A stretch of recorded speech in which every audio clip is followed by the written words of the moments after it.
Listen up, folks. I need to share something that came to light recently about my wife, Sherry. It turns out she was involved in a relationship with a younger man. I've got the evidence right here, and I want you all to take a look. These pictures were taken during a family gathering, and what unfolded next was quite unexpected. During our annual family get-together, my husband, Neil, abruptly stood up and declared to everyone that I was having an affair. He distributed the photos to 15 relatives, including in-laws. As everyone examined the pictures, confusion spread across their faces. Some questioned Neil, demanding an explanation. "What's this all about, Neil?" they asked. Sure, the photos showed Sherry with a young man in a suit, but it wasn't immediately clear what was going on. Neil persisted, pointing out that the suit was an expensive luxury brand, insinuating that Sherry had been secretly meeting with this well-dressed guy. To add fuel to the fire, he presented another photo featuring a different man than the one in the suit. My father-in-law and mother-in-law, standing together, were visibly shocked. My mother-in-law, in disbelief, questioned Sherry about the truth. Sherry admitted to meeting these two men without informing Neil, expressing regret for not being forthright. In response, Neil seemed disappointed but took pride in his perceived victory. He emphasized Sherry's admission, claiming, "Did you hear what she just said? She said she could never tell me. Of course, she can't tell me that she was a married woman seducing two young men." A heavy silence descended upon the room as Neil declared his separation from Sherry. The atmosphere grew cold, and tension filled the air. Amidst the solemnity, I couldn't help but burst into laughter. "What are you saying?" I exclaimed, unable to contain my disbelief. I felt a wave of sadness wash over me. I couldn't believe how foolish I had been. My words didn't just elicit a reaction from my husband.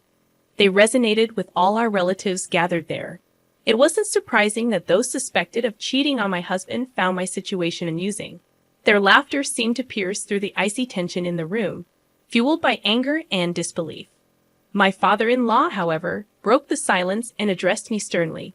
"Sherry, what are you thinking, laughing in a situation like this? Such an attitude, while bowing down, is unforgivable." I felt compelled to apologize, but I couldn't deny the humor in the situation. "I'm sorry, sir, but it truly was amusing. I couldn't help it. I was merely conversing with these two men," I explained, rising to my feet, joined by my husband. Taking a deep breath, I continued, revealing the real reason for my secrecy.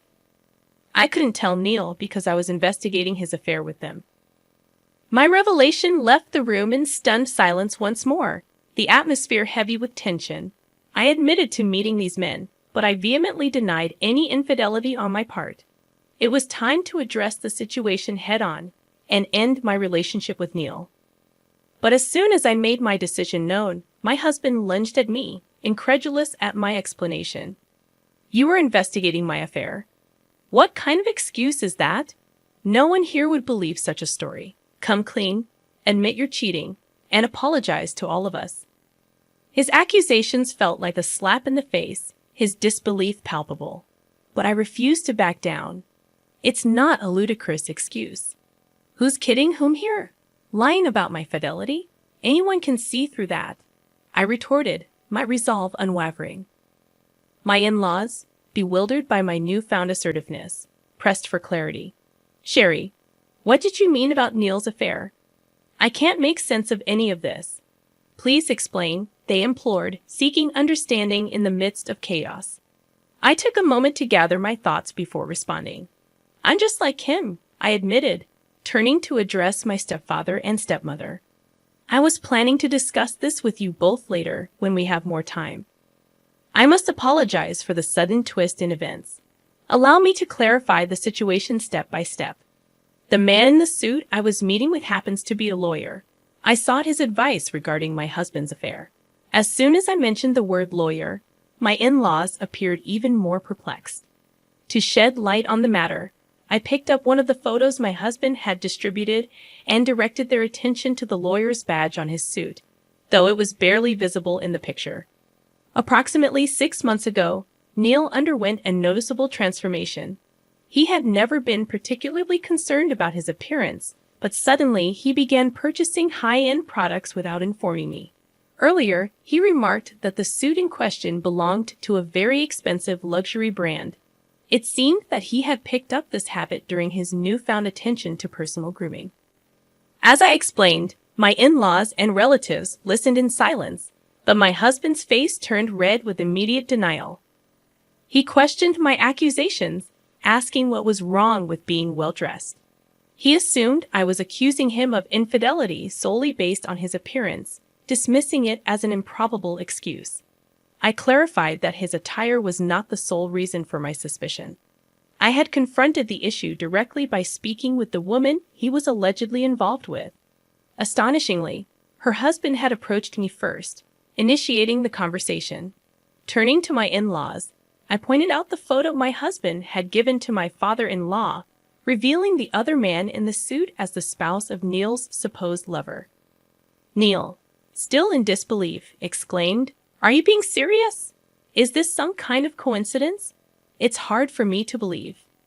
I couldn't believe it myself when Jimmy, a close friend of mine and the husband of the woman my husband was cheating with, sought my advice. It was a startling revelation. For the past 6 months, Jimmy suspected his wife of infidelity and confided in me about it. In collaboration with Jimmy, we decided to hire a private investigator to delve into the matter. Unexpectedly, Neil's name emerged during the investigation, along with evidence of Jimmy's wife's affair. She had already confessed to cheating on Jimmy. What astonished me further was the discovery that Neil had falsely claimed to be single, leaving Jimmy's wife shocked to learn of my existence. Regardless, the affair itself was unforgivable. Reflecting on the events, I retrieved an envelope from my bag containing crucial evidence. Distributing it to my in-laws and relatives, I revealed the truth. Neil had accused me of infidelity when in fact, he was the one engaged in an affair. My laughter earlier wasn't out of amusement, but rather disbelief at Neil's audacity and stupidity. He assumed I was oblivious to his deceit, but his actions spoke volumes. As I spoke, a mixture of anger and disappointment resonated in the room. My in-laws and relatives grasped the gravity of the situation. Neil's behavior wasn't just deceitful, it was reprehensible. The evidence of his affair had been meticulously gathered, and his cheating partner had confessed. Now, it was Neil who owed our relatives an apology. The tables had turned drastically. However, Neil's response took an unexpected turn. I must admit, I was the one involved in an affair, but my husband's explanation shifted the blame entirely onto me, claiming it was Sherry's fault.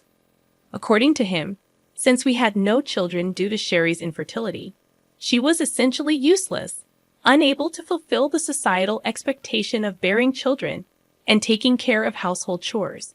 This justification left the faces of my parents-in-law and other relatives even more somber.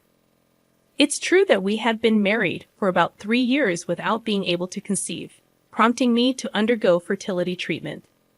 I had asked my husband to join me in the process, but he was uncooperative, placing the blame squarely on me. He insisted on having children but was unwilling to undergo the necessary steps, providing only the specimen and leaving the rest to me. My father-in-law couldn't contain his frustration at my husband's selfishness and raised his voice, challenging the notion of Sherry being deemed useless. He questioned the idea of discarding her like a tool when she wasn't needed, highlighting how Sherry's support in our marriage had ensured an uninterrupted life. Father-in-law emphasized that household chores and bearing children were not to be taken for granted. The tension among the in-laws intensified, and my nerves were on edge. Some relatives, including housewives like me, were deeply offended by my husband's assertion that it was common sense for women to handle housework and bear children. It was not just a personal insult, but a broader affront to housewives and individuals facing infertility worldwide. My husband's narrow perspective became apparent. He only considered what was directly in front of him, oblivious to the complexities faced by others. In this tense atmosphere, my father-in-law expressed his anger, making it clear that my husband's mindset was flawed and superficial. Despite the tension, my husband astonishingly uttered the impossible words, treating Sherry as if she were a tool and deeming her even less valuable due to infertility. I've reconsidered, and I want to thank Sherry. You're right, Dad. I want to be happy, and having a child is essential for that. Do you understand?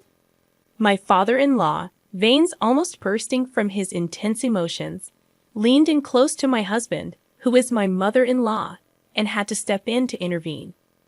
Neil, I know you want a child, but cheating on Sherry and deceiving us was not the way to go about it. Why did you accuse her of cheating on you? Is it just to avoid paying alimony? Pretending she cheated allows you to get a divorce and receive alimony. That's why I did it. Well, even if I fail, I can always pay for it to resolve everything. My mother-in-law, almost losing herself, tried to confront him physically, but my father-in-law stopped her, urging her to calm down. He reasoned, beating up a guy like this only hurts you. He doesn't even deserve your punch, but he's our son, and we can't just keep quiet about it. You're older, Mom, you need to calm down. I thought that was a good way to go about it, but I can't help it. Sherry and I are getting a divorce soon, and I'm moving out of the house. Sherry, I'll pay you alimony too, so don't complain, okay? And don't come crying back to me about how much you miss me. Whatever, do what you want. You're the one who should better not come crying back to me after our divorce.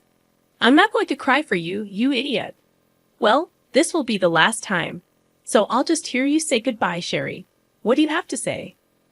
All the relatives were already in a state of anger, beyond furious at him, who was swearing to the very end. In the midst of this, I smiled at him and gave him a few words. You said you'd throw me away because I'm infertile. But that's a funny thing to say because I'm not infertile. You are. What? What'd you just say? I'm not infertile, and now you're throwing me away. I don't care anymore, though. You've not only deceived me, but also your mom and dad and all your relatives. You were way out of line as a person, and I don't even want to breathe the same air with you anymore. Hey, Sherry, answer my question. What did you just say? That I'm infertile? My husband, who had been unbothered so far, was finally upset. I'm not bluffing. It was you who was infertile, not me. When I asked for fertility treatment, you blamed me and were uncooperative. You just gave me the specimen and left the rest to me. And that's when I found out that you were infertile. Screw you. You're lying, aren't you? You're lying just to get me in trouble, aren't you? I don't believe you. I don't need your belief anymore. It doesn't matter now that I know the truth about you. My husband desperately interrogated me. My in-laws and other relatives were unaware of his infertility, and it must have been surprising for them. However, the revelation no longer held significance. The consensus among the relatives was clear. My husband and I should get a divorce. It may not matter to you, but it matters to me, Sherry. Why didn't you tell me? I wanted kids, didn't you know? He questioned. I explained that I had tried to tell him, but he wouldn't listen. Instead, I sought advice from my friend Jimmy, only to discover that Jimmy's wife was having an affair with my husband. I'm never going to be able to have kids, maybe with fertility treatments, maybe not. Well, for someone like you who doesn't value your family, I don't think you'll be able to continue your fertility treatments. Infertility treatment is hard work, and with the support of your family, you might have been able to continue. But you no longer have anyone to rely on, so why don't you just give up? I declared. He looked to his in-laws and relatives for support. But after all the inhumane things he had said and done, no one answered him. In the end, I divorced my husband, and Jimmy divorced his wife. We both filed for alimony, and Jim's wife blamed Neil for her divorce, causing him constant trouble. Despite his ongoing pursuit of having kids through fertility treatments, he struggled to find a marriage partner due to the repercussions of his actions. A few years later, I gave birth to a healthy baby girl. After my divorce, I remarried, even though I never thought it would happen. My current husband, who has also experienced divorce, expressed his desire to start a new life with me. We support each other, and my daughter is growing up in a happy environment. However, I don't take it for granted. I still believe